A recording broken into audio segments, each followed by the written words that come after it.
Elle nettoyait l'aéroport à 2 heures du matin.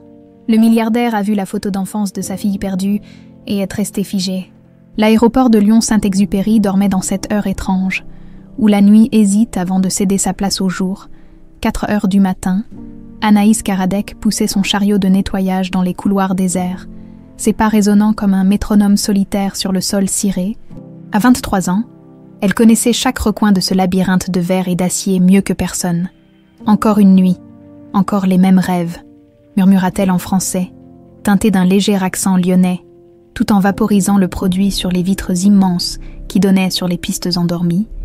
Ses gestes étaient mécaniques, rodés par 8 années de ce même rituel.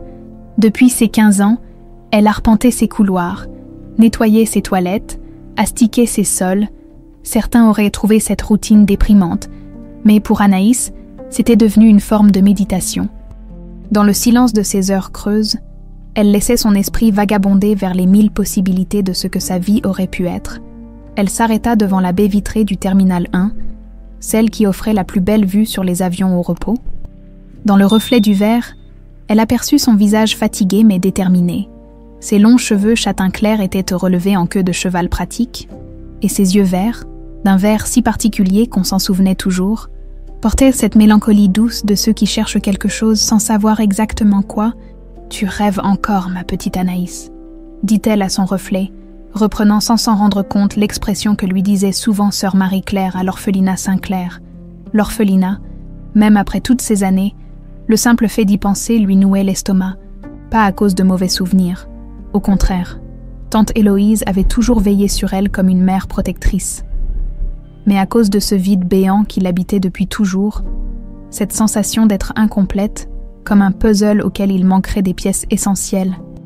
Elle glissa la main dans la poche de sa blouse de travail et en sortit délicatement une photo jaunie, au bord écorné par le temps et les manipulations. 4 ans, peut-être 5, une petite fille aux boucles dorées, souriant à l'objectif avec cette innocence absolue de l'enfance. Une petite cicatrice marquait son sourcil droit. Vestige, lui avait dit tante Héloïse, d'une chute de vélo. « Qui étais-tu, petite fille? Qui étaient tes parents ?» chuchota-t-elle à la photo, comme elle le faisait chaque nuit depuis des années. C'était son unique souvenir, sa seule connexion avec le mystère de ses origines. Tante Héloïse lui avait expliqué qu'elle l'avait trouvée serrée dans sa petite main quand elle était arrivée à l'orphelinat, traumatisée et muette. Pendant des mois, la fillette n'avait prononcé que le prénom Anaïs quand on lui demandait son nom. Aucun nom de famille, aucun souvenir cohérent. Juste cette photo et ce prénom qui était devenu le sien. Les années passant, les bribes de souvenirs qui remontaient parfois à la surface étaient si floues, si fragmentaires, qu'elle avait fini par douter de leur réalité. Des images fugaces, une chambre aux murs roses, l'odeur de rose dans un jardin, une voix d'homme qui chantait des berceuses. Étaient-ce des vrais souvenirs, ou juste les fantasmes d'une enfant qui tentait de combler le vide? Mademoiselle Karadec, la voix de Monsieur Dubois, le chef d'équipe de nuit, la fit sursauter. Elle rangea précipitamment la photo dans sa poche. « Oui, Monsieur Dubois, le vol Air France de 6h30 pour Paris a été avancé. Il faut que vous finissiez le terminal 2e avant 5 heures. Les passagers vont commencer à arriver plus tôt que prévu. Pas de souci. J'y vais tout de suite. » Elle attrapa son chariot et se dirigea vers les tapis roulants qui menaient au terminal 2e. En marchant, elle repensa à sa conversation de la veille avec Madame Rousseau, la boulangère du quartier, où elle louait son studio. « Ma petite Anaïs, à ton âge, tu devrais sortir, rencontrer des gens, fonder une famille. Tu passes ta vie entre ce travail de nuit et ces cours d'anglais que tu suis le jour. Ce n'est pas une vie, ça. » Madame Rousseau avait raison, bien sûr. Mais comment expliquer que tant qu'elle ne saurait pas d'où elle venait, elle se sentait incapable d'aller vers l'avenir? Comment construire quelque chose de solide sur des fondations aussi fragiles? Elle avait bien essayé, pendant ses premières années de liberté après l'orphelinat. Elle avait eu quelques petits amis, des histoires sans lendemain qui se terminaient toujours de la même façon. Dès qu'il commençait à poser des questions sur sa famille, sur son passé, elle se refermait comme une huître. Comment partager sa vie avec quelqu'un quand on ne se connaît pas soi-même? Le terminal 2e était plongé dans cette semi-pénombre typique des aéroports la nuit. Quelques voyageurs somnolaient sur les sièges, leurs bagages serrés contre eux. Des hommes d'affaires tapotaient sur leurs ordinateurs. profitant de cette heure calme pour rattraper leur retard. Une famille avec de jeunes enfants dormait tant bien que mal, éparpillée sur plusieurs sièges. Anaïs commença son nettoyage par les toilettes, puis s'attaqua au sol, vers 5h moins le quart. Elle remontait vers la zone d'embarquement quand elle aperçut un homme seul, assis près de la baie vitrée, le regard perdu vers les pistes. Quelque chose dans sa posture, dans cette mélancolie qui émanait de toute sa personne, attira son attention. Il devait avoir la cinquantaine. Élégamment vêtu d'un costume sombre qui respirait la réussite sociale, ses cheveux grisonnants étaient parfaitement coiffés, mais ses yeux portaient une tristesse profonde, le même vide qu'elle reconnaissait si bien dans son propre regard. Sans savoir pourquoi, elle ralentit le pas en passant près de lui. L'homme ne semblait même pas remarquer sa présence, totalement absorbé dans ses pensées. Ses mains élégantes tenaient un café qui avait dû refroidir depuis longtemps, et sur ses genoux reposait une pochette en cuir noir. Les riches aussi ont leur chagrin, pensa-t-elle en continuant son chemin. Mais à peine avait-elle fait quelques pas qu'elle trébucha sur une irrégularité du sol, une jointure mal lissée entre deux dalles qu'elle connaissait pourtant par cœur. Son chariot vacilla, et dans son mouvement pour le rattraper, sa poche s'ouvrit, la photo s'en échappa, voltigeant comme une feuille morte, avant de glisser sur le sol lisse, droit vers l'homme en costume. « Oh non !» s'exclama-t-elle, se précipitant pour récupérer son trésor. Mais l'homme avait été plus rapide. Il s'était penché et avait ramassé la photo.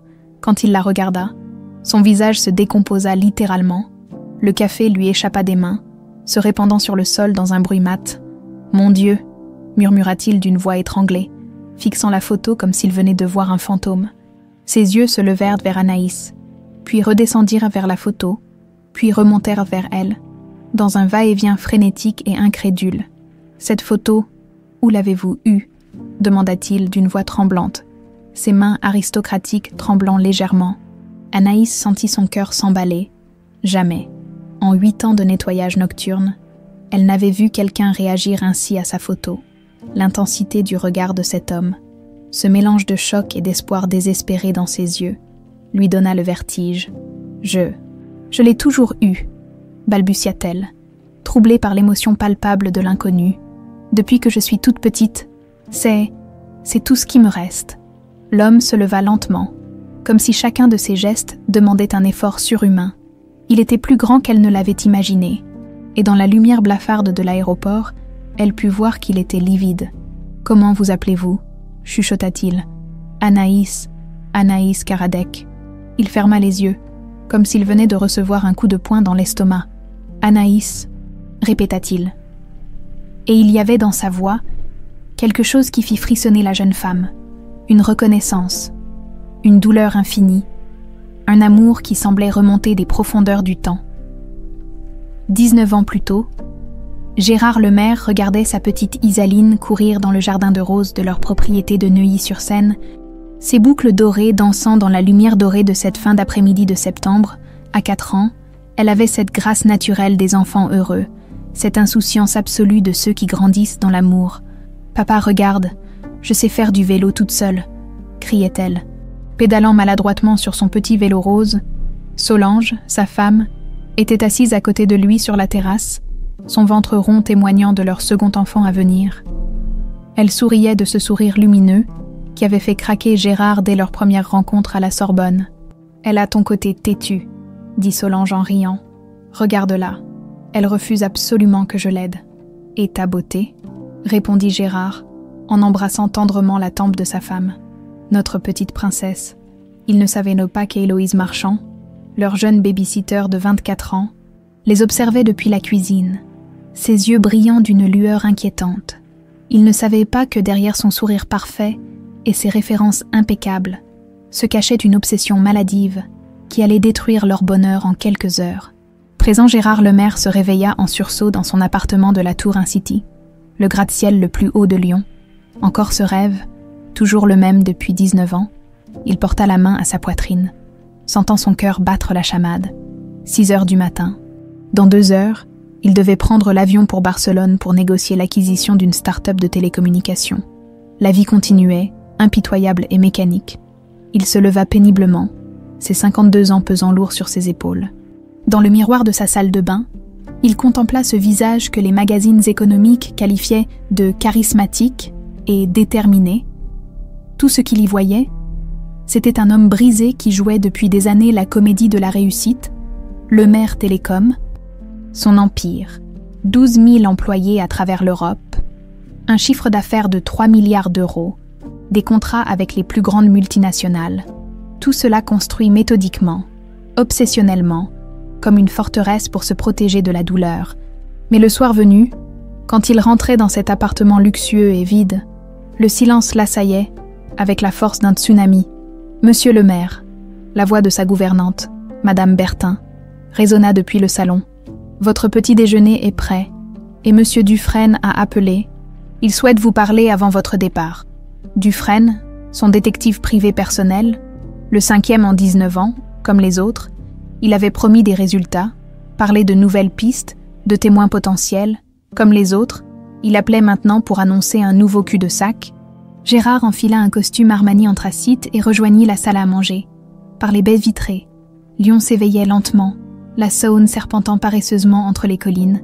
Une ville magnifique qu'il avait choisie pour son siège social après. Après l'incident, plus jamais il n'avait pu supporter Paris. Trop de souvenirs dans chaque rue. Dufresne, dit-il, en décrochant son téléphone. « Monsieur le maire, bonjour. Je ne voulais pas vous déranger, mais j'ai reçu hier les derniers rapports de nos correspondants en Europe de l'Est. Malheureusement, rien, coupa Gérard d'une voix lasse. Comme d'habitude. Je suis désolé, monsieur, mais nous ne baissons pas les bras.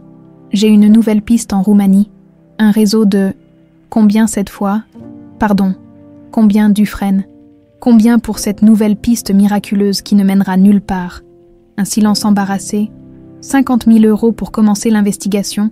Gérard ferma les yeux.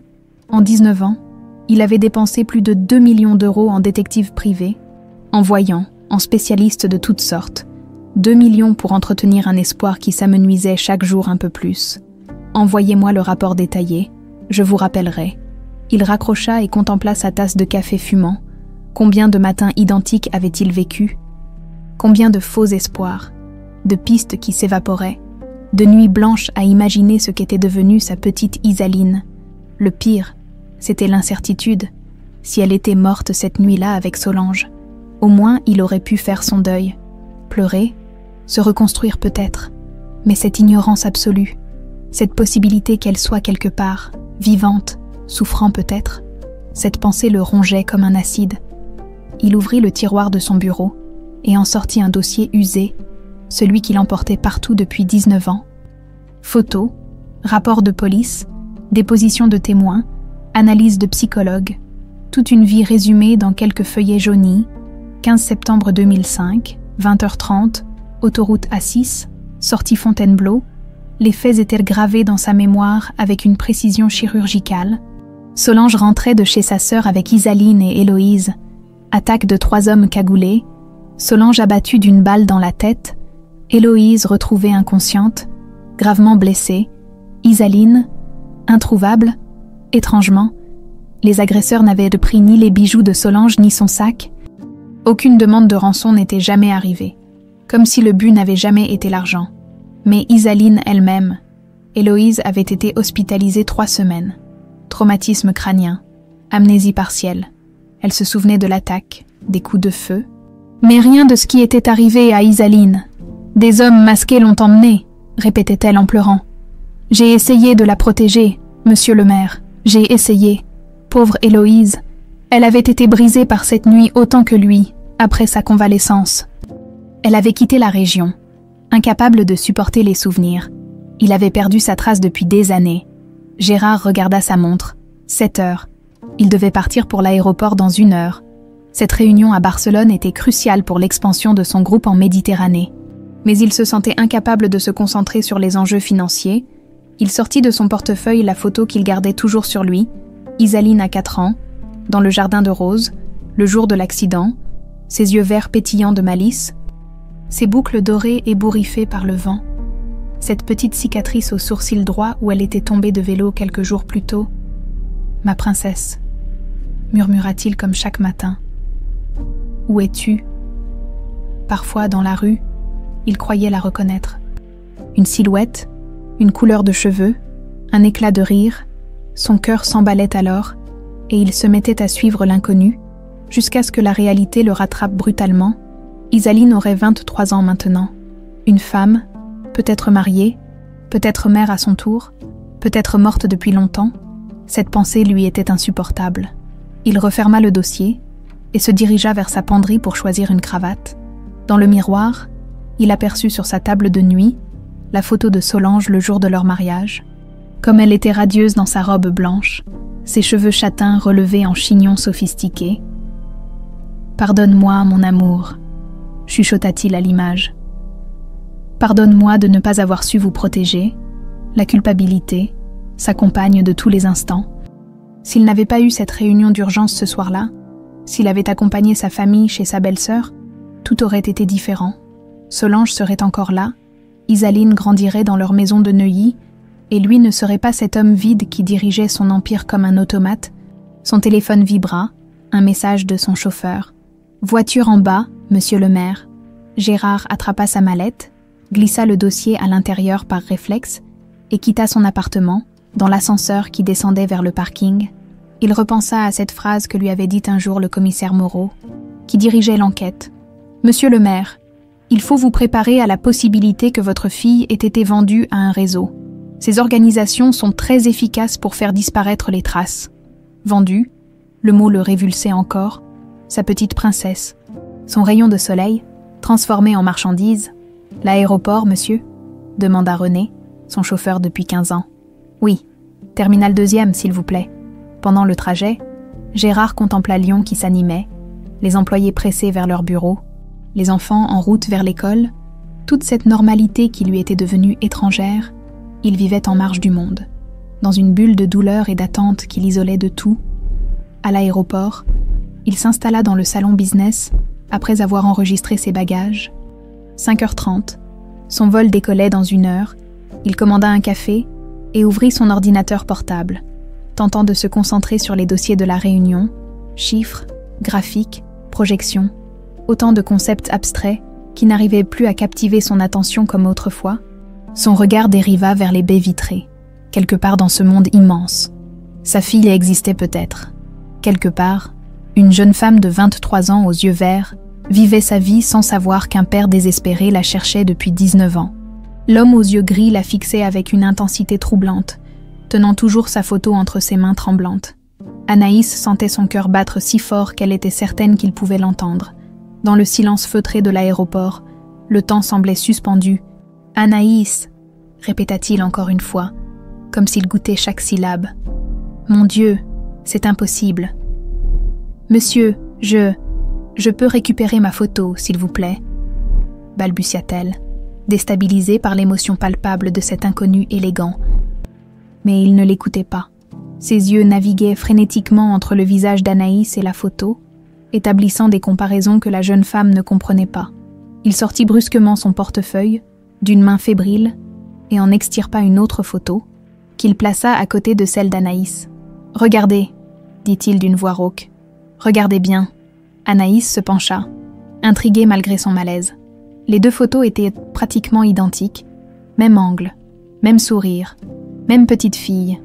Mais sur la photo de l'homme, on distinguait en arrière-plan un jardin luxuriant avec des roses rouges et une grande maison bourgeoise. « Je ne comprends pas », murmura-t-elle, sentant un vertige l'envahir. « C'est la même photo que la mienne, mais pas la même », l'interrompit Gérard, sa voix se brisant légèrement. « La même enfant, ma fille, ma petite Isaline. » Le monde d'Anaïs bascula, les néons de l'aéroport lui parurent soudain trop brillants, l'air trop rare. Elle recula d'un pas, manquant de trébucher contre son chariot de nettoyage. « Votre fille ? Mais c'est impossible, monsieur. Cette photo, c'est moi quand j'étais petite. Tante Héloïse me l'a toujours dit. » « Héloïse ?» L'homme se figea, son visage devenant livide. « Vous avez dit Héloïse ?»« Oui, Héloïse Marchand. Elle dirigeait l'orphelinat Saint-Clair quand j'étais petite. C'est elle qui m'a recueillie, qui m'a élevée. » Sa voix se perdit dans un murmure. Gérard porta une main à sa poitrine, comme s'il venait de recevoir un coup. « Héloïse Marchand était notre baby-sitter, dit-il d'une voix blanche. Elle était avec ma femme et ma fille le soir où... » Il ne put finir sa phrase. Les mots restèrent bloqués dans sa gorge, trop lourds de douleur pour être prononcés. « Le soir ou quoi ?» insista Anaïs, bien qu'une partie d'elle redoutât la réponse. « Le soir où ma femme a été tuée et ma fille enlevée, il y a 19 ans. » Le silence qui suivit fut assourdissant. Autour d'eux, la vie de l'aéroport continuait. Des voyageurs traînaient leurs valises, des annonces résonnaient dans les haut-parleurs, des cafés se versaient dans des gobelets en carton. Mais Anaïs avait l'impression d'être dans une bulle, coupée du monde réel. « Vous pensez que je suis votre fille ?» chuchota-t-elle. Gérard la dévisagea avec une attention minutieuse, ses yeux gris scrutant chaque détail de son visage. Les yeux verts, exactement comme les siens, cette forme de menton, ce nez délicat. « Et cette cicatrice ?» dit-il en pointant son sourcil droit.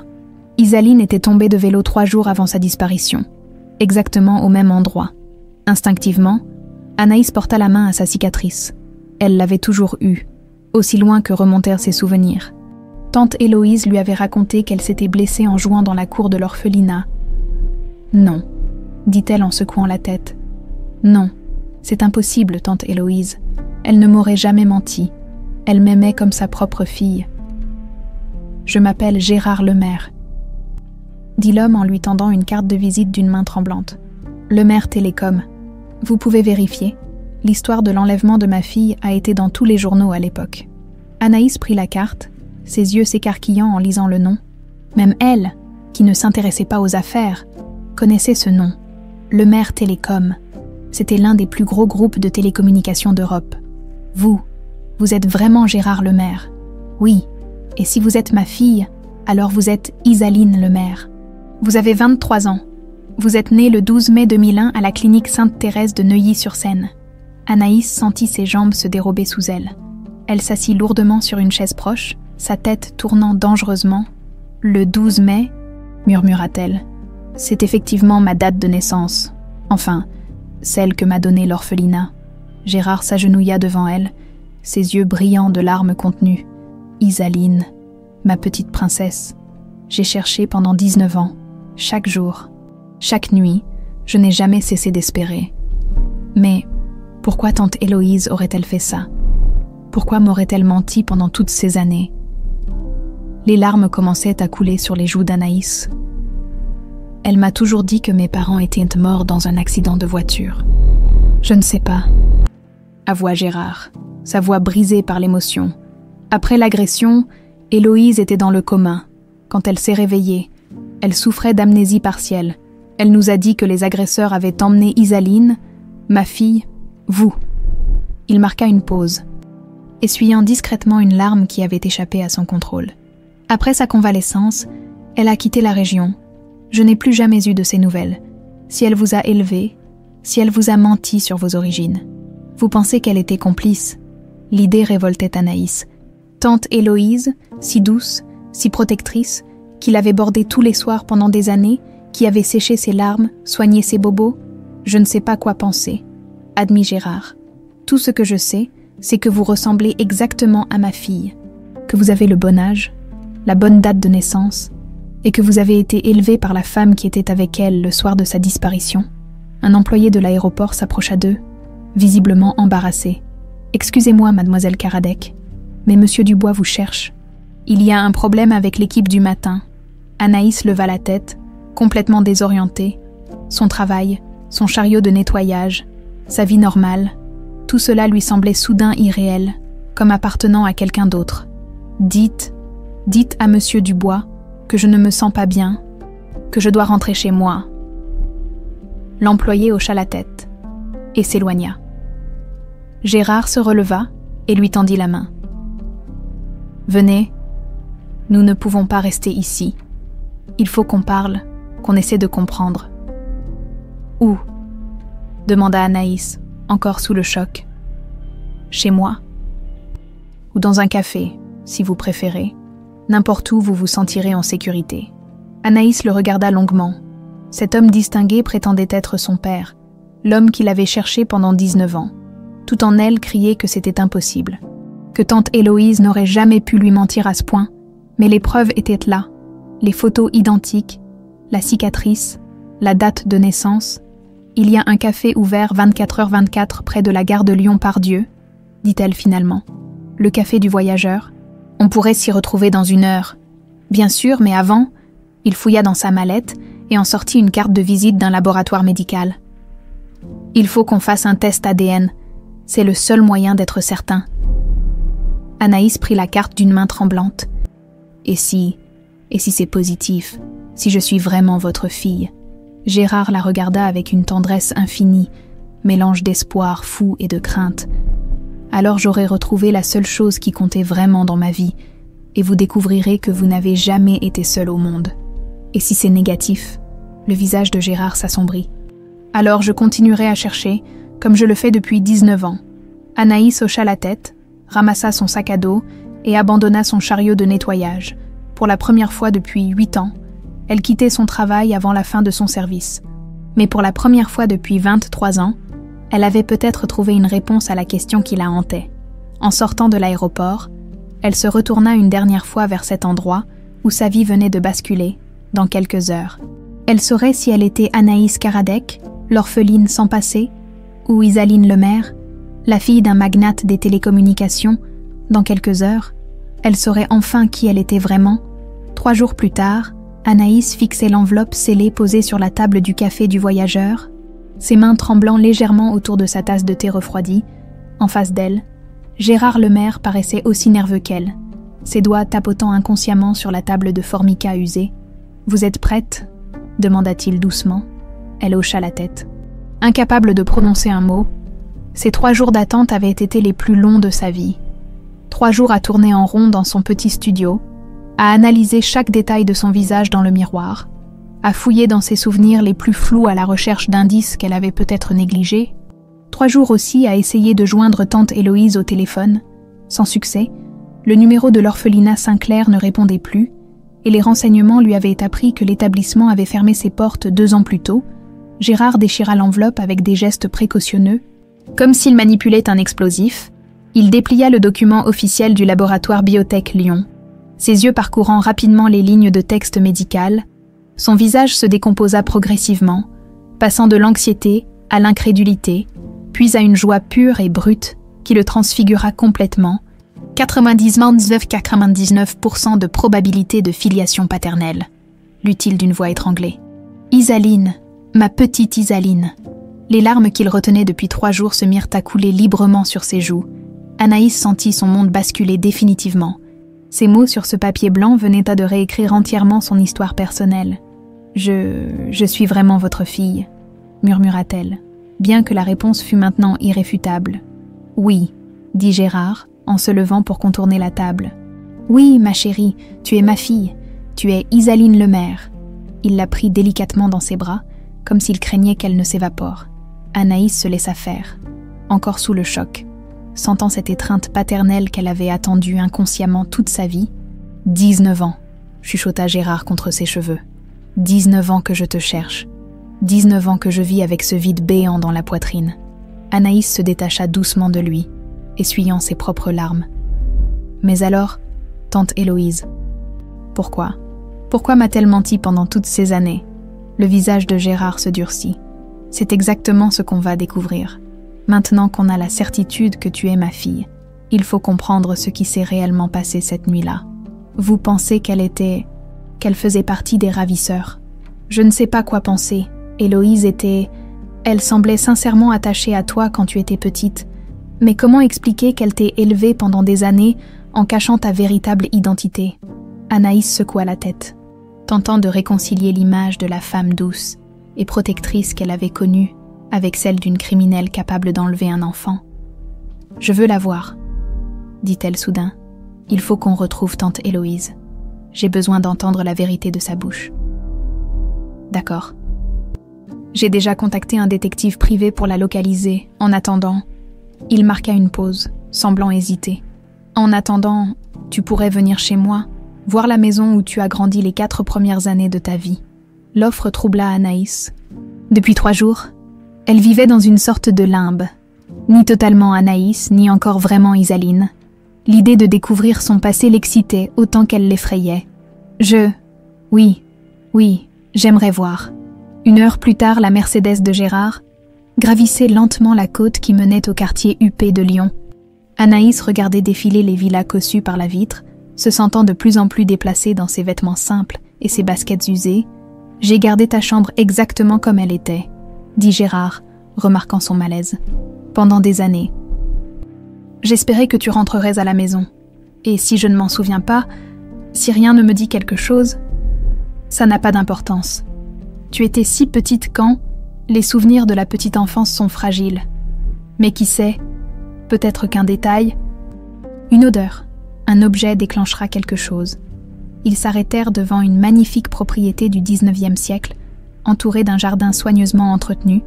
Anaïs descendit de voiture, le cœur battant. Cette maison valait probablement plus que tout ce qu'elle gagnerait en 10 vies de travail. « C'est ici que j'ai grandi ?» demanda-t-elle, intimidée par le luxe ostentatoire de la demeure. « Les 4 premières années de ta vie, oui, avec ta maman et moi. » Gérard ouvrit la porte d'entrée, révélant un hall d'entrée aux murs ornés de boiseries anciennes et de toiles de maître. Anaïs avança prudemment, tous ses sens en alerte, guettant le moindre signe de reconnaissance. « Ça te dit quelque chose ?» demanda Gérard avec espoir. Elle secoua la tête, déçue. « Non, rien, c'est magnifique, mais ça m'est complètement étranger. Viens, montons voir ta chambre. » Ils gravirent l'escalier de marbre, Anaïs s'agrippant à la rampe dorée comme à une bouée de sauvetage. À l'étage, Gérard s'arrêta devant une porte ornée d'une plaque en porcelaine portant le prénom Isaline en lettres dorées. « Tu es prête ?» Anaïs hocha la tête.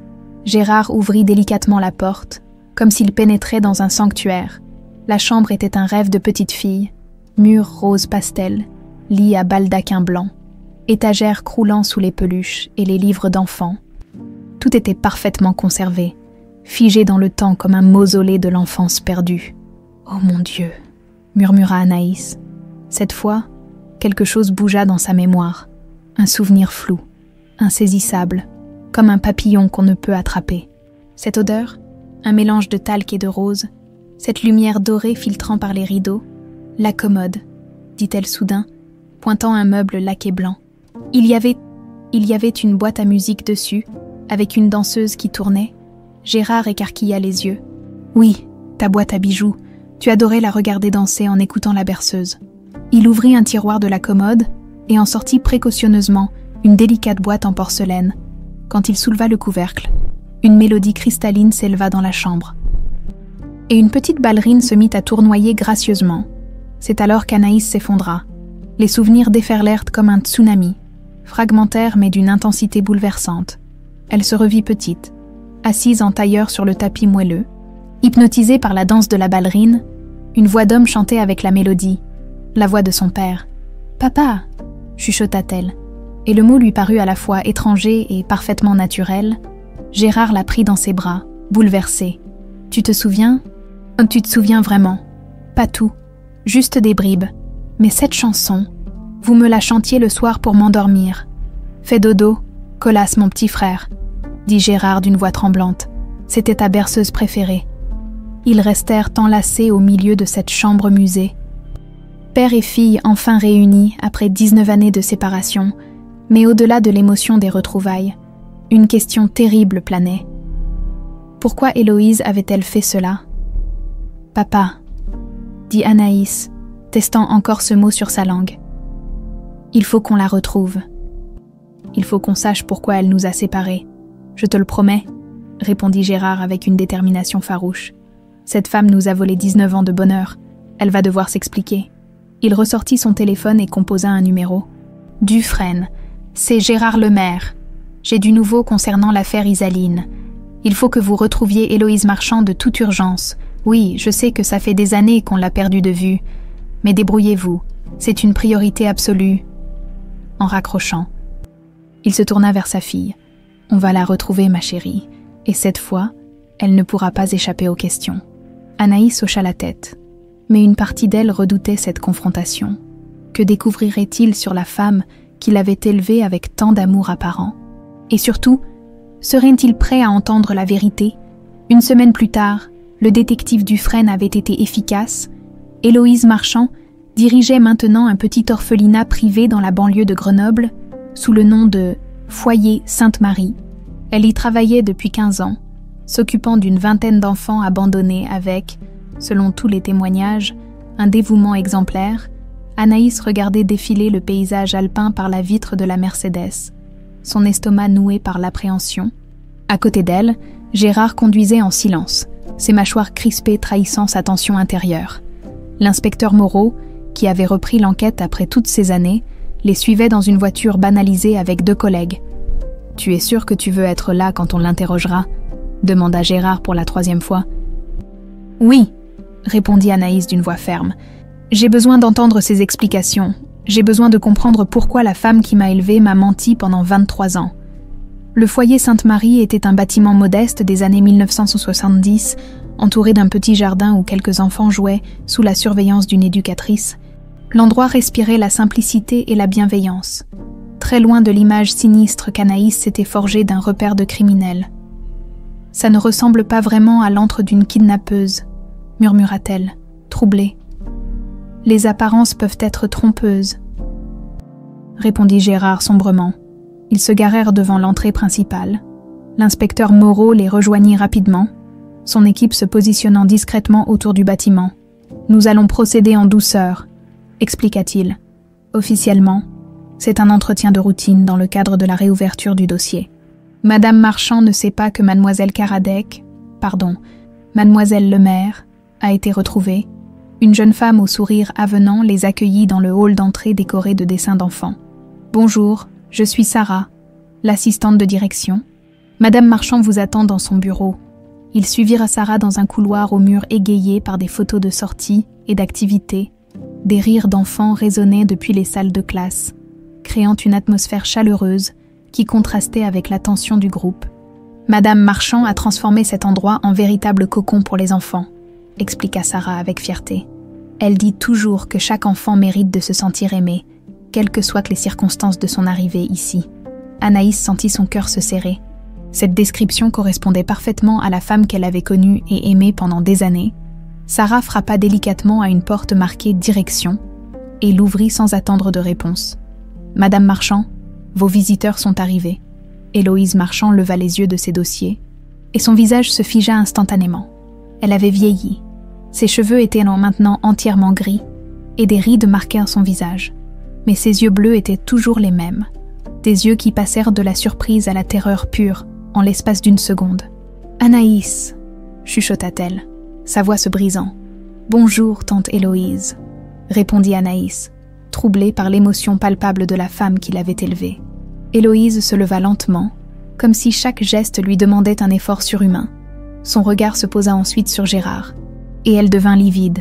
« Monsieur le maire, comment m'avez-vous retrouvée ?»« Ce n'est pas la bonne question, Héloïse, » dit Gérard d'une voix glaciale. « La bonne question, c'est pourquoi vous avez kidnappé ma fille. »« Kidnappé » Héloïse vacilla, s'agrippant au bord de son bureau. « Mais enfin, qu'est-ce que vous racontez ? Anaïs elle était orpheline quand elle est arrivée chez nous. » L'inspecteur Moreau s'avança, sortant sa carte. « Madame Marchand, je suis l'inspecteur Moreau. Nous aimerions reprendre avec vous les événements du 15 septembre 2005. » « 2005 » répéta Héloïse. Et quelque chose passa dans ses yeux, une lueur de panique qu'elle tenta vainement de dissimuler. « Vous vous souvenez de cette date, n'est-ce pas ?» insista Moreau. « L'agression sur l'autoroute A6, Madame Solange Lemaire tuée par balle, Isaline Lemaire, 4 ans, disparue. J'ai eu un traumatisme crânien, balbutia Héloïse. Les médecins ont dit que j'avais des trous de mémoire. Assez, explosa Gérard. Assez de mensonges, vous savez très bien que cet enfant est ma fille. Nous avons fait un test ADN. Héloïse se laissa tomber dans son fauteuil, ses mains tremblant visiblement. Elle regarda longuement Anaïs, et dans ses yeux se mélangeaient l'amour, le regret et une résignation douloureuse. « Ma petite Anaïs, » murmura-t-elle. « Mon bébé, tu as tellement grandi. Tu es devenue si belle. » « Tante Héloïse, » dit Anaïs en s'approchant du bureau. « Dites-moi la vérité, s'il vous plaît. Pourquoi m'avez-vous menti pendant toutes ces années ?» Héloïse ferma les yeux, comme si elle luttait contre un démon intérieur. Quand elle les rouvrit, quelque chose avait changé dans son regard. Une dureté nouvelle, une détermination froide. « Vous voulez la vérité ?» dit-elle d'une voix soudain différente. « Très bien, mais vous n'êtes pas prêts à l'entendre. » Elle se leva et se dirigea vers la fenêtre. Tournant le dos à ses visiteurs, dehors, les enfants continuaient de jouer, inconscients du drame qui se jouait dans le bureau de leur directrice. « J'ai aimé Gérard Lemaire depuis le premier jour où j'ai mis les pieds dans sa maison, » dit-elle d'une voix monocorde. J'avais 24 ans, j'étais fraîchement diplômée d'une école de puériculture et je venais de décrocher le job de rêve, baby-sitter dans une famille riche et prestigieuse. Gérard recula d'un pas, déjà horrifié par ce qu'il entendait. Au début, c'était juste une admiration professionnelle. Monsieur le maire était brillant, charmant, attentionné avec sa fille, et puis c'est devenu autre chose. Une obsession. Héloïse, murmura Anaïs, comprenant peu à peu l'ampleur de la tragédie. Chaque soir, je le regardais rentrer du travail, embrasser sa femme, prendre Isaline dans ses bras. J'imaginais que c'était moi qui l'embrassais, que c'était avec moi qu'il fondait cette famille parfaite. J'étais malade de jalousie. Elle se retourna, et son visage était méconnaissable. Les traits doux et maternels qu'Anaïs avait toujours connus s'étaient durcis, révélant une amertume profonde. Solange ne le méritait pas. Elle était jolie, certes, mais superficielle. Elle ne comprenait pas la chance qu'elle avait. Moi, j'aurais tout donné pour être à sa place. « Vous avez organisé l'agression », dit l'inspecteur Moreau. Ce n'était plus une question. J'ai payé 3 hommes pour simuler un enlèvement. L'idée était simple, faire disparaître Solange et Isaline pendant quelques semaines, le temps que Gérard réalise combien il avait besoin de moi pour les retrouver. Je serais devenue son héroïne, sa salvatrice. Gérard porta une main à sa poitrine, le souffle coupé par l'horreur de cette révélation. Mais tout a mal tourné, continua Héloïse, les larmes commençant à couler sur ses joues. Un des hommes a paniqué. Il a tiré sur Solange alors que ce n'était pas prévu. Moi, ils m'ont frappé pour que ça soit crédible. Et quand je me suis réveillée à l'hôpital, maman était morte, termina Anaïs d'une voix blanche. Je n'avais pas voulu ça. Je voulais juste qu'elle disparaisse temporairement, pas qu'elle meure. Héloïse s'effondra en sanglots, mais personne dans la pièce ne bougea pour la consoler. « Et moi ?» demanda Anaïs, sa voix tremblante de rage et de douleur. « Qu'est-ce que je suis devenue dans votre plan démoniaque ? Tu étais terrifiée, traumatisée. Quand j'ai repris conscience, j'ai appris que les hommes s'étaient enfuis avec toi. Je les ai retrouvés. Je t'ai récupéré. Tu ne parlais plus. Tu ne mangeais plus. J'ai d'abord pensé te ramener à ton père, mais... » insista Gérard, les poings serrés. Mais Gérard était fou de douleur après la mort de Solange. Comment lui expliquer que j'étais responsable ? Comment avouer que sa femme était morte par ma faute ? J'ai décidé de t'emmener loin, de recommencer une nouvelle vie, toi et moi. Le silence qui suivit était assourdissant. Anaïs sentait son monde s'écrouler une seconde fois. Cette femme qu'elle avait aimée comme une mère avait détruit sa famille par jalousie, puis l'avait enlevée pour satisfaire ses propres besoins affectifs. 23 ans, dit-elle finalement. Vous m'avez volé 23 ans avec mon père. Je t'ai aimé, cria Héloïse. Je t'ai élevé, choyé, protégé. Tu as manqué de rien. J'ai manqué d'une famille, répliqua Anaïs avec une colère froide. J'ai manqué de ma vraie identité. Vous m'avez fait grandir dans le mensonge. L'inspecteur Moreau s'approcha d'Héloïse, sortant ses menottes. Héloïse Marchand, vous êtes en état d'arrestation pour complicité de meurtre, enlèvement et séquestration. Commissariat de Grenoble. Salle d'interrogatoire numéro 3. Héloïse Marchand était assise face à l'inspecteur Moreau, ses mains menottées posées sur la table métallique. Derrière la vitre sans teint, Anaïs et Gérard observaient en silence. Encore sous le choc des révélations de l'après-midi, la femme qu'ils regardaient n'avait plus rien de la directrice dévouée ou de la tante aimante qu'ils avaient connue. « Madame Marchand », commença l'inspecteur, « nous allons reprendre depuis le début. Le 15 septembre 2005, vous aviez planifié l'enlèvement de Solange et Isaline Lemaire. » Héloïse releva la tête, ses yeux rouges et gonflés fixant la caméra comme si elle savait que Gérard l'observait. « Je n'avais pas planifié de meurtre, » dit-elle d'une voix rauque. « Jamais je n'aurais voulu que Solange meure. Mais vous avez bien organisé l'agression. » Oui, le mot tomba comme un couperet. J'avais contacté 3 hommes par l'intermédiaire d'un petit délinquant que je connaissais. L'idée était de simuler un enlèvement. de garder Solange et Isaline quelques semaines dans un endroit sûr, puis de les retrouver miraculeusement, derrière la vitre, Gérard serra les poings. Cette folle malade. Racontez-nous exactement ce qui s'est passé cette nuit-là, insista Moreau. Héloïse ferma les yeux, comme si revivre ces instants lui demandait un effort surhumain. Solange revenait de chez sa sœur à Fontainebleau avec Isaline. J'étais avec elle. Comme convenu, j'avais donné rendez-vous aux 3 hommes sur une aire d'autoroute déserte. Ils devaient nous intercepter, nous enlever, puis nous séparer. Solange et Isaline devaient être emmenées dans une ferme abandonnée que j'avais repérée. Moi, je devais être libérée après avoir été battue pour que ce soit crédible. Qu'est-ce qui a dérapé? Tout. Sa voix se brisa. Dès qu'ils ont approché la voiture, Solange a compris que quelque chose n'allait pas. Elle a commencé à crier, à se débattre. Isaline pleurait, et puis l'un d'eux, Kevin, a sorti son arme. Dans la salle d'observation, Anaïs porta une main à sa bouche. Entendre les détails de la mort de sa mère était insoutenable. Solange criait qu'elle avait de l'argent, qu'elle donnerait tout ce qu'il voulait. Kevin était drogué. Je m'en suis rendu compte trop tard. Il était censé juste faire semblant d'être menaçant. Mais il a paniqué. Il a dit qu'elle faisait trop de bruit, que quelqu'un allait venir. Héloïse s'interrompit, les larmes coulant maintenant librement sur ses joues. J'ai essayé de l'arrêter. J'ai crié non, mais il avait déjà tiré. Une seule balle. Dans la tête, Solange s'est écroulée instantanément. Le silence dans la salle d'interrogatoire était pesant. Héloïse respirait avec difficulté, revivant manifestement ce moment traumatisant. « Et Isaline ?» demanda doucement Moreau. Elle était couverte du sang de sa mère. Elle criait. Kevin voulait la faire taire définitivement, mais les 2 autres l'ont arrêtée. Ils ont dit qu'il fallait partir, que la police allait arriver. Ils m'ont frappé à la tête avec une matraque, fort, pour que mes blessures soient crédibles. Et puis, le trou noir, quand je me suis réveillée à l'hôpital 3 semaines plus tard, j'ai appris que Solange était morte et qu'Isaline avait disparu. La police pensait qu'elle avait été enlevée par les agresseurs. Moreau consulta ses notes, mais vous saviez où elle était. Pas immédiatement, j'avais des séquelles de mon traumatisme crânien. Ma mémoire était vraiment floue les premiers jours. Mais quand tout m'est revenu, j'ai contacté les hommes. Ils paniquaient complètement. Kevin était en cavale. Les 2 autres cachés dans un squat à Marseille avec Isaline. Qu'avez-vous fait? Je suis allée la récupérer. Héloïse regardait maintenant fixement ses mains.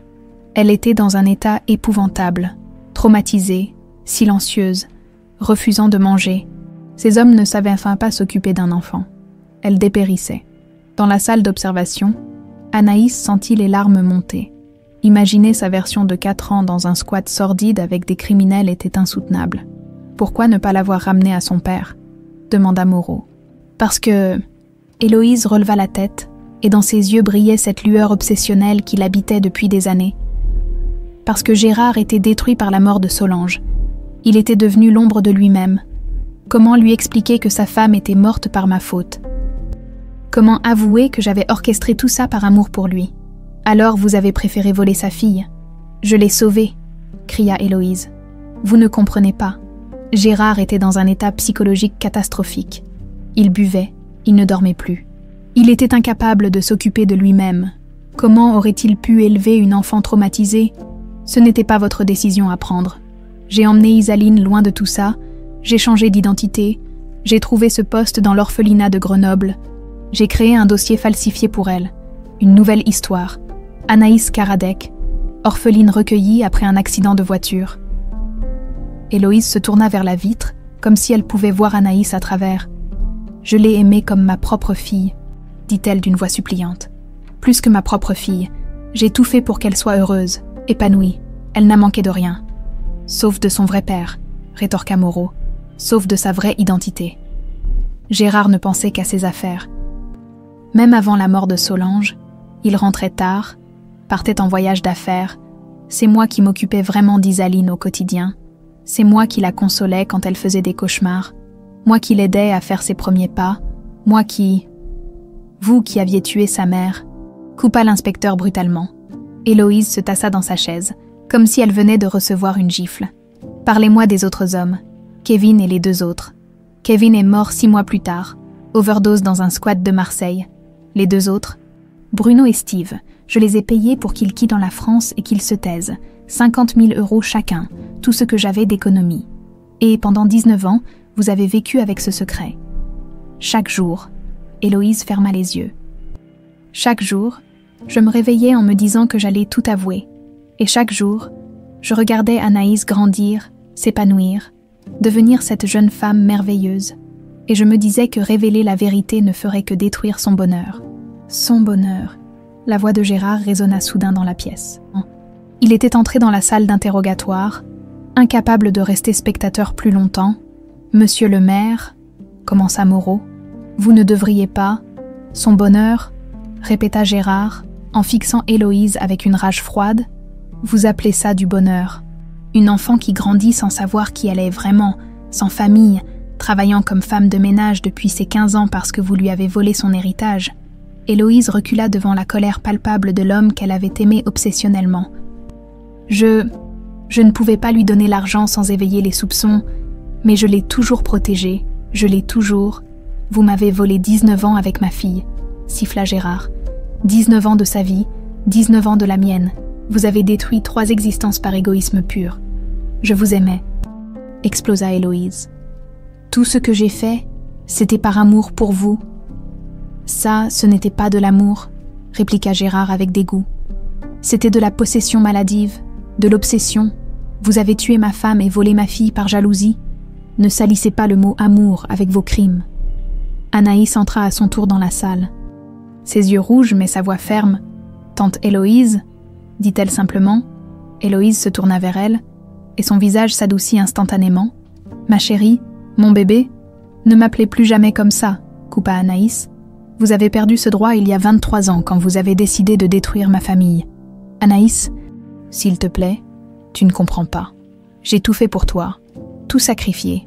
Vous avez tout fait pour vous, corrigea Anaïs. Vous m'avez gardée parce que j'étais votre seule connexion avec l'homme que vous obsédez. J'étais votre poupée vivante, votre substitut d'amour. » Héloïse tendit une main suppliante vers elle, mais Anaïs recula. « La femme que j'aimais comme une mère n'a jamais existé, » dit-elle d'une voix brisée. Elle était juste un masque que portait une meurtrière. 2 jours plus tard, appartement de Gérard Lemaire. Anaïs se réveilla en sursaut. Le front couvert de sueur froide, le même cauchemar revenait depuis l'arrestation d'Héloïse. Elle se voyait petite, couverte du sang de sa mère, hurlant dans les bras d'une femme au visage changeant qui tantôt la consolait, tantôt riait de façon démoniaque. 6 heures du matin, dehors, Lyon s'éveillait lentement, mais elle n'arrivait plus à trouver le sommeil. Elle se leva et rejoignit la cuisine de l'appartement de son père, où elle s'était installée temporairement. L'idée de retourner dans son petit studio lui était devenue insupportable. Trop de souvenirs d'une vie qui n'était finalement qu'un mensonge. « Tu ne dors pas non plus !» La voix de Gérard la fit se retourner. Il était debout dans l'encadrement de la porte, en robe de chambre, les traits tirés par l'insomnie, les cauchemars, avoua-t-elle en préparant machinalement du café. « Et vous ? Pareil.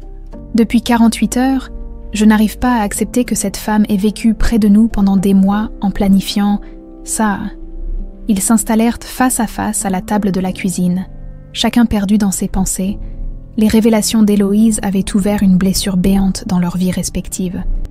Et ils tentaient encore de comprendre l'ampleur de la manipulation qu'ils avaient subie. « Papa », dit soudain Anaïs, testant encore ce mot qui lui semblait à la fois naturel et étrange. « Parlez-moi de maman, de la vraie, pas de l'image que j'ai construite dans ma tête. » Le visage de Gérard s'illumina d'une mélancolie douce. Solange était lumineuse, elle riait tout le temps, transformait les pires situations en aventures. Tu tiens d'elle cette façon de froncer légèrement le nez quand tu réfléchis. Anaïs porta instinctivement la main à son nez, émue par ce lien avec une mère qu'elle n'avait pas eu le temps de connaître. Elle était professeure de littérature dans un lycée de Neuilly. Elle adorait Baudelaire et Victor Hugo, qu'elle récitait en cuisinant tu l'imitais en marmonnant des mots incompréhensibles dans ta petite cuisine en plastique. Et nous ? Enfin, vous et moi, comment c'était ? Tu étais ma petite princesse, dit Gérard avec un sourire attendri. Tous les dimanches, on allait au parc Monceau nourrir les canards. Tu insistais pour porter ta robe rose avec des chaussures vernies, même pour jouer dans le sable. Et tu avais cette habitude de... Son téléphone vibra soudain, l'interrompant brutalement. L'inspecteur Moreau. Monsieur le maire, il faut que vous veniez au commissariat immédiatement. Héloïse Marchand demande à vous voir. Elle dit avoir quelque chose d'important à vous révéler. Gérard échangea un regard inquiet avec Anaïs. Qu'est-ce qu'elle peut encore nous cacher? Je viens avec vous, déclara Anaïs. Ma chérie, tu n'es pas obligée de... Si, j'ai besoin d'entendre tout ce qu'elle a à dire jusqu'au bout. Commissariat de Grenoble. 1 heure plus tard, Héloïse attendait dans la salle d'interrogatoire. Mais quelque chose avait changé dans son attitude. Elle paraissait plus calme, presque résignée, comme si elle avait pris une décision importante. « Merci d'être venue », dit-elle quand ils s'installèrent face à elle. « Il y a des choses que je ne vous ai pas dites, des choses que vous devez savoir. Nous vous écoutons », dit l'inspecteur Moreau. Après avoir emmené Isaline à Grenoble, j'ai continué à surveiller Gérard de loin. Je payais un détective privé pour avoir des nouvelles de sa vie, de ses affaires, de ses relations. Gérard tressaillit. « Vous m'avez espionné pendant 20 ans. Je voulais juste m'assurer que vous alliez bien. Et puis, au fil des années, c'est devenu autre chose. Une surveillance obsessionnelle. Je savais tout de vos habitudes, de vos voyages d'affaires, de vos rendez-vous. Dans quel but ?» demanda Anaïs, dégoûtée. Au début, je me disais qu'un jour, quand Isaline serait majeure, je révélerais la vérité, que nous pourrions être une vraie famille, tous les 3, Gérard, moi et toi. Vous êtes complètement folle, murmura Gérard. Peut-être, mais quand j'ai appris il y a 2 jours que vous vous étiez retrouvés, que les tests ADN avaient le confirmé, j'ai compris que mon rêve s'écroulait définitivement. Héloïse se tourna vers Anaïs, et dans ses yeux brillait une lueur inquiétante. Tu vas découvrir qui tu es vraiment, ma chérie. Tu vas hériter de millions d'euros, vivre dans le luxe, fréquenter la haute société, mais cette vie va te détruire. Qu'est-ce que vous racontez ? S'inquiéta Gérard. La richesse corrompt, Gérard. Vous le savez mieux que personne. Regardez comme vous êtes devenu froid, calculateur. Isaline était pure, innocente quand elle vivait avec moi. Cette pureté va disparaître dans votre monde de prédateurs. Vous délirez, coupa Anaïs. Vous essayez de nous manipuler encore. Non, ma chérie, je t'aime trop pour te laisser souffrir. Héloïse sortit subitement un petit flacon de sa poche. C'est pourquoi j'ai préparé ça. Avant que quiconque puisse réagir, elle déboucha le flacon et en vida le contenu dans le verre d'eau d'Anaïs. « Qu'est-ce que vous faites » hurla Gérard en bondissant. « Du poison » dit calmement Héloïse. « Un produit indolore. Isaline s'endormira paisiblement, sans souffrance. C'est un acte d'amour. Vous êtes malade. » Moreau appela immédiatement les secours par radio. Anaïs regardait horrifiée le verre d'eau trouble. « Vous vouliez m'empoisonner, pour te libérer. Ma chérie, pour t'éviter de découvrir la cruauté de ce monde, dans la mort, tu resteras pure, parfaite. Tu seras enfin en paix avec ta vraie maman. » Gérard contourna la table et gifla violemment Héloïse. « Espèce de psychopathe, vous vouliez tuer ma fille. »« Je voulais la sauver » cria Héloïse en se tenant la joue. « La sauver de vous, de votre monde, de la souffrance qui l'attend. » Des sirènes d'ambulance résonnaient déjà dans la cour du commissariat. Moreau fit évacuer Anaïs en urgence vers l'hôpital, tandis que 2 agents maîtrisaient Héloïse qui tentait de résister. « Où avez-vous eu ce poison ?» demanda brutalement l'inspecteur. « Dans les produits d'entretien de l'orphelinat » avoua-t-elle entre 2 sanglots. « De la mort au rat concentrée. J'en ai toujours gardé sur moi depuis qu'Isaline a été retrouvée. Depuis 2 jours. Vous planifiez de tuer ma fille depuis 2 jours. » rugit Gérard. « Je l'aime, » hurla Héloïse. « Plus que vous ne l'aimerez jamais, j'ai sacrifié ma vie entière pour elle. Hôpital de Grenoble, service des urgences. Heureusement qu'elle n'a pas bu. » Expliquait le médecin urgentiste à Gérard. « Mais nous devons faire des examens approfondis pour nous assurer qu'aucune particule n'a été ingérée par inadvertance. » Anaïs était allongée sur un lit d'hôpital. Une perfusion dans le bras par précaution. Son visage était livide, mais elle était consciente et parlait normalement. « Comment va-t-elle vraiment, docteur ?» insista Gérard. « Physiquement, elle va bien. Psychologiquement, cette femme a tenté de l'empoisonner en prétendant que c'était par amour. Je recommande fortement un suivi psychiatrique. » Gérard s'assit au chevet de sa fille et lui prit doucement la main. « Je suis désolé, » murmura-t-il. « Désolé que tu aies dû subir ça. Désolé de ne pas t'avoir protégé. Ce n'est pas votre faute, papa. C'est la sienne, entièrement la sienne. Le médecin a raison, tu sais. Il faudrait que tu voies quelqu'un pour t'aider à surmonter tout ça. Anaïs hocha la tête, épuisée par les émotions des derniers jours. Tante Héloïse, enfin, Héloïse, elle est vraiment folle. N'est-ce pas? Complètement, 20 ans d'obsession l'ont détruite mentalement, mais tu es en sécurité maintenant. Elle ne pourra plus jamais te faire de mal. Et les enfants de l'orphelinat, ils vont devenir quoi? Gérard fut touché par cette préoccupation. Même après avoir frôlé la mort, sa fille pensait encore aux autres. Les services sociaux s'en occupent. Une nouvelle directrice sera nommée rapidement. L'inspecteur Moreau entra dans la chambre. L'air grave. Héloïse Marchand s'est échappée pendant son transfert vers la prison, annonça-t-il. Elle a agressé un gendarme et pris la fuite. Nous avons lancé un avis de recherche. Mais... quoi? Gérard bondit de sa chaise. Comment est-ce possible? Elle avait dissimulé une lame de rasoir dans sa chaussure. Elle a blessé le gendarme au cou et disparu dans la nature. Nous fouillons tous les lieux qu'elle fréquentait, mais elle connaît bien la région. Anaïs sentit la peur l'envahir de nouveau. Elle va revenir nous chercher. Nous avons renforcé votre protection, assura Moreau. Mais soyez vigilants, cette femme est imprévisible et dangereuse. 3 jours plus tard, 23h30, le téléphone portable d'Anaïs vibra sur sa table de nuit. Un numéro inconnu, elle hésita un instant, puis décrocha malgré les recommandations de la police. « Allô, ma petite Anaïs ?» La voix d'Héloïse, déformée par les sanglots, lui glaça le sang. « Mon bébé, il faut qu'on se parle. » Anaïs fit signe à Gérard, qui dormait dans le fauteuil près de son lit d'hôpital. Depuis l'évasion d'Héloïse, il ne la quittait plus d'une semelle. « Où êtes-vous » demanda Anaïs en activant discrètement le haut-parleur. « Peu importe. Ce qui compte, c'est que tu comprennes. Je ne voulais pas te faire de mal avec ce poison. Je voulais juste te protéger de la souffrance qui t'attend. Quelle souffrance !» Gérard s'était réveillé et écoutait attentivement. Celle de découvrir qui est vraiment ton père. Ma chérie, tu crois le connaître, mais tu ne sais rien de lui, rien de ce qu'il est capable de faire. Qu'est-ce que vous insinuez ? Intervint Gérard en prenant le téléphone. Ah, Gérard, toujours là pour protéger ta précieuse image, dis-lui. Gérard, dis-lui pourquoi Solange voulait te quitter. Un silence pesant s'installa.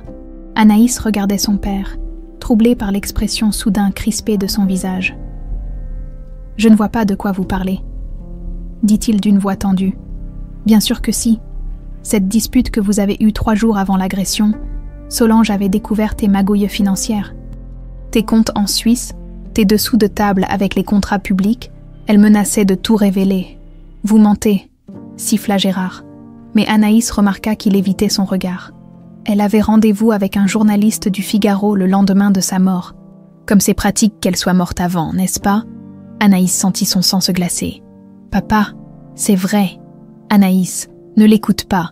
Cette femme est folle. Elle dit n'importe quoi pour nous séparer. Demande-lui de te montrer ses comptes bancaires de 2005. » ricana Héloïse au téléphone. « Demande-lui combien il a gagné sur le contrat des télécommunications de la région PACA cette année-là. 15 millions de commissions occultes. »« Ça suffit !» hurla Gérard en raccrochant brutalement. Mais le mal était fait. Anaïs regardait son père avec des yeux nouveaux, le doute s'immisçant dans son esprit comme un poison. « Papa, dites-moi que ce n'est pas vrai. » Gérard se passa une main dans les cheveux, soudain vieilli de 10 ans. « C'est compliqué. » Anaïs, compliqué comment ? Il y a eu des irrégularités dans certains contrats, c'est vrai, mais c'était courant à l'époque. Tout le monde faisait pareil. Et ta mère ? Ma mère quoi ? Ta mère était trop idéaliste. Elle ne comprenait pas les réalités du monde des affaires. Anaïs recula, horrifiée. Vous confirmez, maman voulait vraiment vous quitter et vous dénoncer. Elle était en colère, oui, mais jamais elle n'aurait. Le téléphone sonna de nouveau. Cette fois, c'était l'inspecteur Moreau. Nous avons localisé Héloïse Marchand, annonça-t-il. Elle se trouve dans l'ancien orphelinat Saint-Clair, celui où mademoiselle le maire a grandi. Le bâtiment est abandonné depuis 2 ans, mais elle s'y est barricadée. On arrive, dit Gérard. Non, monsieur le maire, c'est trop dangereux. Cette femme est armée et désespérée. Elle a ma fille en otage psychologiquement depuis 23 ans. Je veux en finir. » Anaïs se leva de son lit d'hôpital, arrachant sa perfusion. « Moi aussi j'y vais. »« Ma chérie, c'est de la folie. »« Non. Papa, la folie, c'est de laisser cette femme continuer à empoisonner nos vies avec ses révélations. Il faut que j'entende toute la vérité, sur elle, sur vous, sur nous. » Orphelinat Saint-Clair abandonné. 1h30 du matin, le bâtiment délabré se dressait dans la nuit comme un monument funèbre. Des planches condamnaient la plupart des fenêtres, et la végétation sauvage avait envahi la cour où Anaïs avait joué enfant. Elle est au premier étage, dans l'ancien bureau de direction, expliqua le commissaire Dubois aux forces d'intervention. Toutes les issues sont surveillées, mais elle refuse de sortir. Soudain, une fenêtre s'illumina, et la voix d'Héloïse résonna dans la nuit, grâce à un mégaphone. « Anaïs, je sais que tu es là. Monte me voir. Seule. Hors de question. » dit Moreau. « Si tu ne viens pas, je brûle tous les documents que j'ai conservés sur ton père. Tous ces secrets partiront en fumée. » Anaïs regarda les policiers, puis son père, dans la pénombre. Elle distinguait mal son expression. « Quel document, papa ? Je ne sais pas de quoi elle parle. »« Mensonge !» hurla Héloïse depuis la fenêtre. « Les photocopies de tes comptes, les enregistrements de tes conversations avec Martineau, les preuves du détournement de fonds publics, tout. » Gérard devint livide. « Elle m'a espionné plus que je ne pensais. J'y vais !» déclara Anaïs. « Non. » Gérard la saisit par le bras. « C'est un piège. Elle va te faire du mal. Elle a déjà essayé de m'empoisonner, papa. Qu'est-ce qu'elle peut faire de pire ?» L'inspecteur Moreau s'approcha d'eux. « Nous pouvons équiper mademoiselle le maire d'un micro et d'un gilet pare-balles. Nous entendrons tout. Et s'il lui arrive quelque chose, nos tireurs d'élite sont en position, au moindre danger. Ils interviendront. » Anaïs hocha la tête. « J'ai besoin de savoir. Papa, j'ai besoin de comprendre qui vous êtes vraiment. » Intérieur de l'orphelinat. Escalier principal, chaque marche grinçait sous les pas d'Anaïs. L'odeur de moisissure et de poussière lui rappelait douloureusement son enfance dans ces murs. Combien de fois avait-elle monté ces escaliers en courant vers le bureau d'Héloïse pour lui raconter sa journée ? « Entre, ma chérie, » dit la voix d'Héloïse depuis le bureau. « N'aie pas peur. » Anaïs poussa la porte et découvrit une scène surréaliste. Héloïse était assise derrière l'ancien bureau directorial, entourée de dizaines de cartons et de dossiers. Les murs étaient couverts de photos d'Anaïs à tous les âges, de Gérard pris à son insu, de coupures de presse sur Le Maire Télécom. « Bienvenue dans mon sanctuaire », dit Héloïse avec un sourire inquiétant. 23 ans de surveillance amoureuse. « Vous êtes complètement malade », murmura Anaïs, en découvrant l'ampleur de l'obsession. « Malade d'amour, oui. Pour toi. Pour ton père. Regardez ça. » Elle désigna un carton ouvert, rempli de documents financiers. 15 ans d'écoute téléphonique, de photos compromettantes, de preuves comptables. Ton père est un escroc, ma chérie. Un beau parleur qui s'enrichit sur le dos des contribuables. Même si c'est vrai, ça ne justifie pas ce que vous avez fait. Bien sûr que si. J'ai voulu te protéger de ça. Te donner une enfance pure, loin de cette corruption. Héloïse se leva et contourna le bureau. Anaïs remarqua qu'elle tenait un couteau de cuisine dans sa main droite. Mais maintenant, tu vas retourner vivre avec lui. Tu vas découvrir ses magouilles, ses mensonges, ses maîtresses. Tu vas souffrir, ma chérie, et je ne peux pas accepter ça. Héloïse, posez ce couteau. Non, si je ne peux pas être ta mère, personne ne sera ta famille. Je préfère te voir morte que malheureuse. Elle s'approcha dangereusement d'Anaïs. Le couteau levé, dans son regard brillait une folie pure, l'aboutissement de 23 années d'obsession maladive. « Vous m'avez menti toute ma vie », dit Anaïs en reculant vers la fenêtre. « Vous avez tué ma mère, volé mon père, détruit ma famille, et vous osez parler d'amour.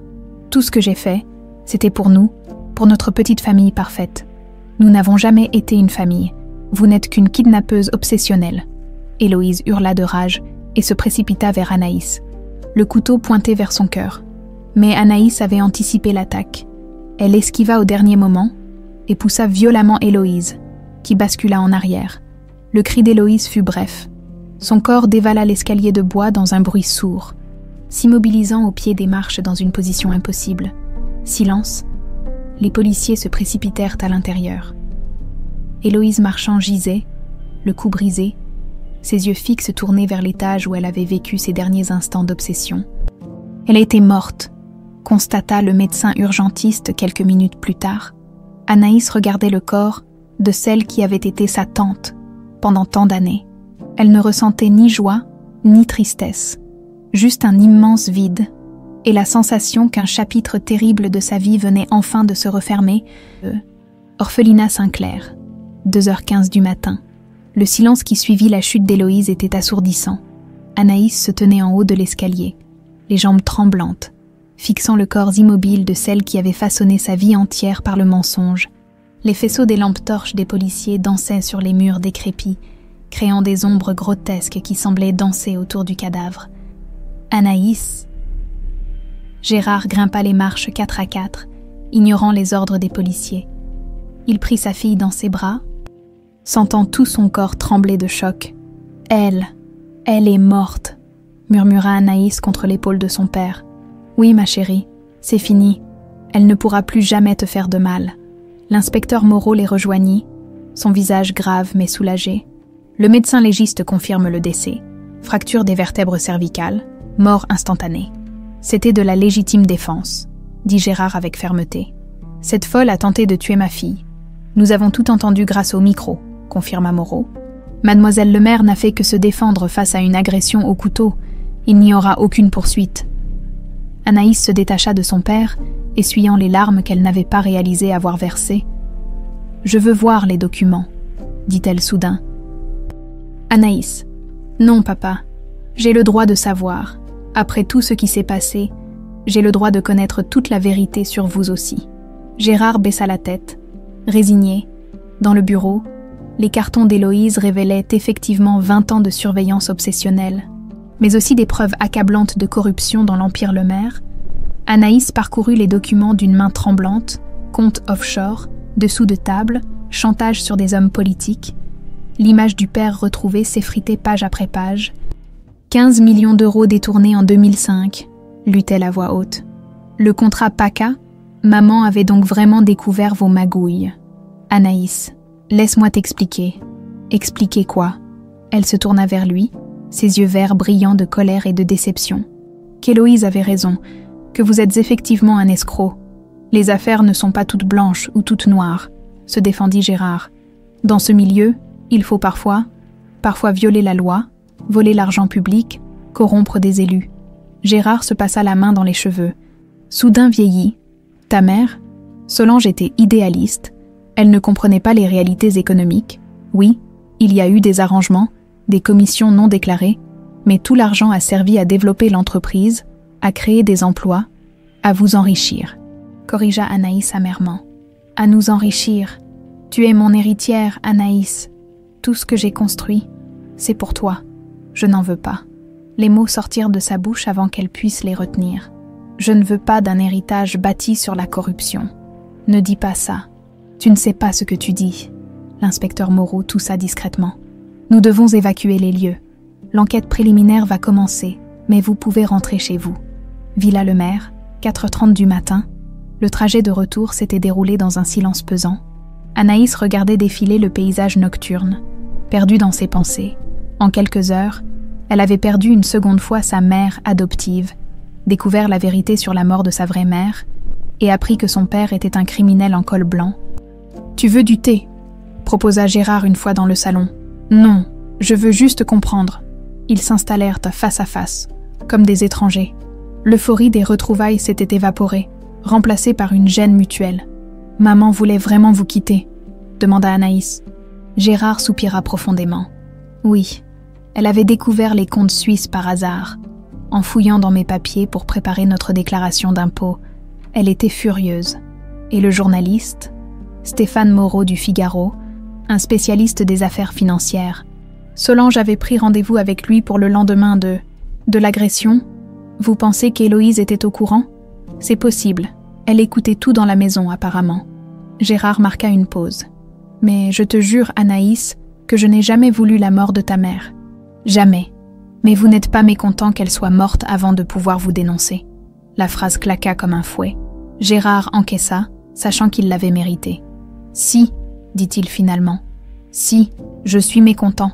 parce que sa mort m'a privée de la femme que j'aimais et de la fille que j'adorais. Parce que j'ai passé 23 ans dans l'enfer de votre absence.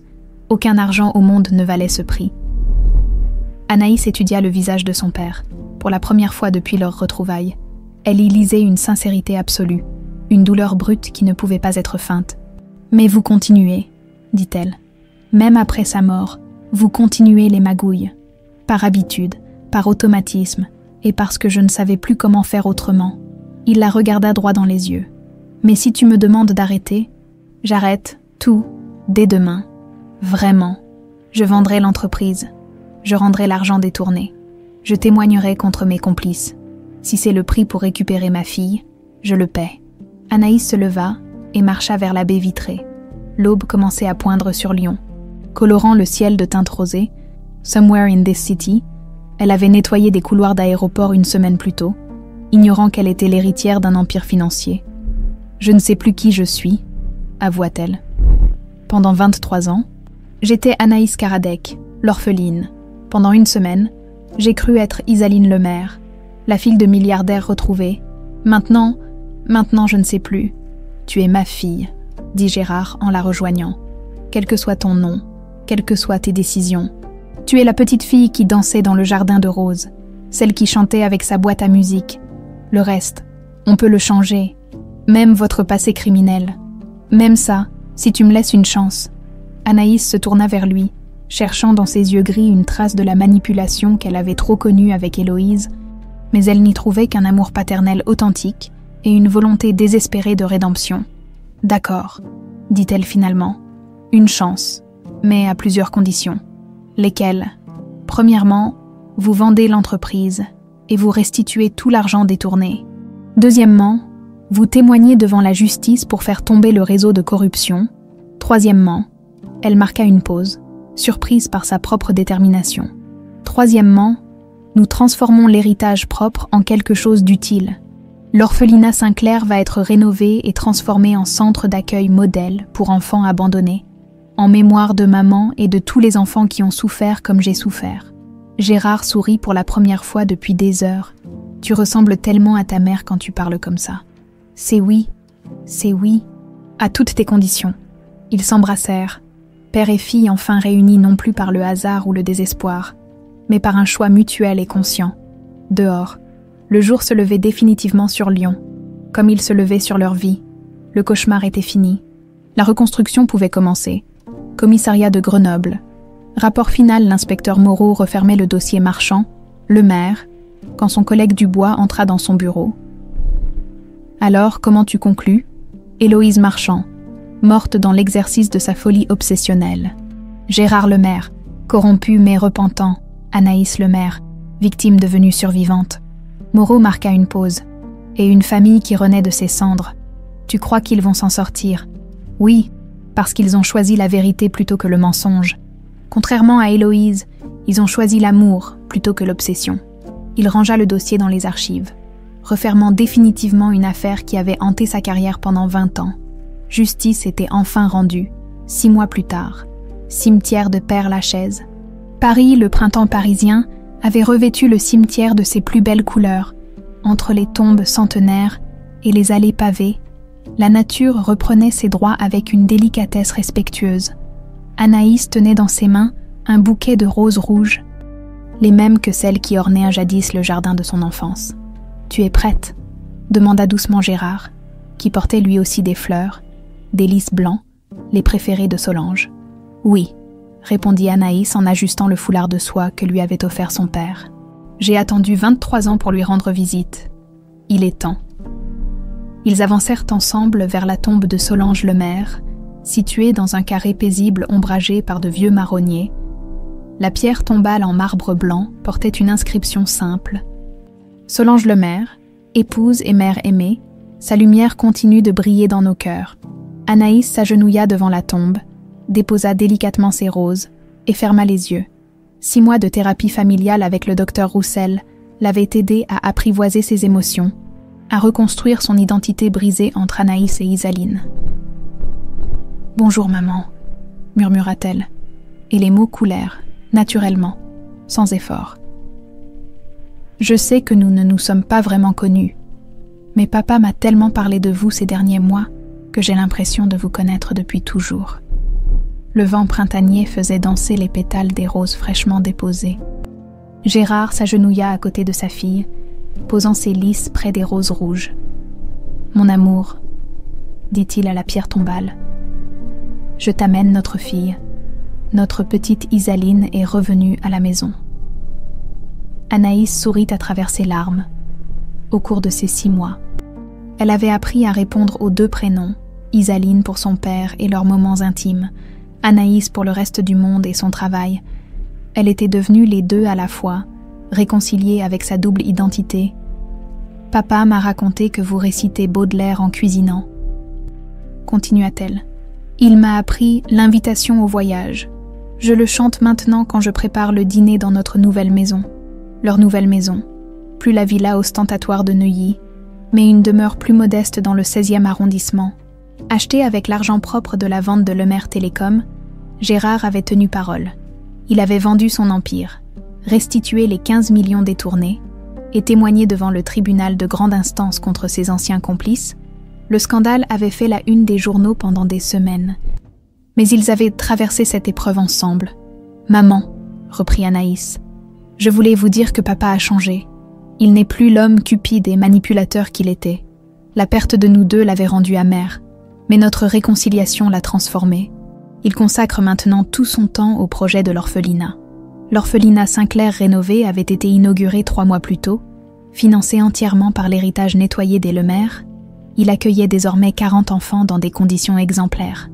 Anaïs en était la directrice bénévole, assistée d'une équipe de psychologues et d'éducateurs triés sur le volet. Jamais plus un Héloïse Marchand ne pourrait infiltrer leurs rangs. Et puis, ajouta-t-elle avec un sourire ému, « J'ai quelque chose d'important à vous annoncer. » Elle glissa sa main dans celle de Gérard, qui lui serra tendrement les doigts.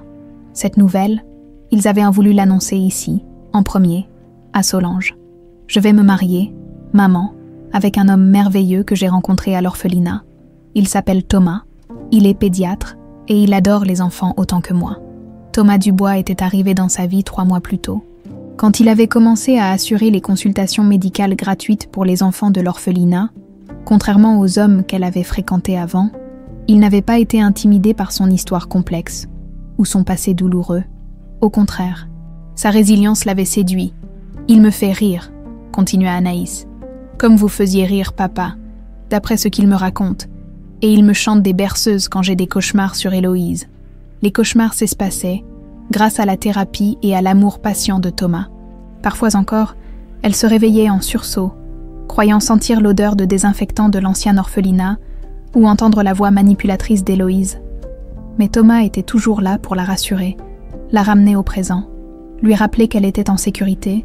« Le mariage aura lieu en septembre, » précisa Gérard. « Dans le jardin de notre nouvelle maison, nous planterons un rosier en ton honneur, Solange, rouge, comme tes préférés. » Anaïs fouilla dans son sac et en sortit une photo récente d'elle avec Thomas et Gérard devant l'orphelinat rénové.